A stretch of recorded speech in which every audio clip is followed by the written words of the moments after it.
নমস্কার বন্ধুরা, রিয়ার মিনি ব্লগে সবাইকে স্বাগত জানাই। আশা করছি সবাই ভালো আছেন। তো আজকের দিনটা রবিবার, আমরা সবাই ঘুরতে গেলাম। মামি ছিল আর বোনেরা ছিল, মামা আসেনের, আমাদের বাড়ির সকলে গিয়েছিলাম। তো এইটা আমরা গেলাম বার্ড পার্ক।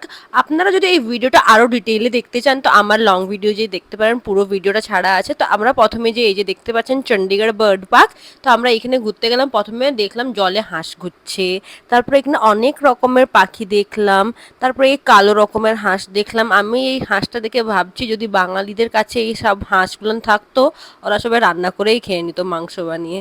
তারপরে এখানে দেখুন কত সুন্দর সুন্দর কালারফুল কালারফুল হাঁস দেখা যাচ্ছে। তারপরে আমরা দেখলাম এখানে অনেক রকমের বড় বড় পাখি, মানে কাকাতুয়াও দেখলাম। কাকাতুয়া আমি আমার জীবনে প্রথমবারই দেখেছিলাম। তারপরে পাপা বললো যে এরকম কাকাতুয়ারা মানুষের মতন কথা বলে। তারপরে আমরা এখানে উঁট দেখলাম। এই উঁটটা দেখে মনে পড়লো যে আমরা ছোটবেলায় 10 টাকা দিয়ে উঁটে চড়েছি। তো ধন্যবাদ, আমার ভিডিওটা ভালো লাগলে লাইক করে দেবেন।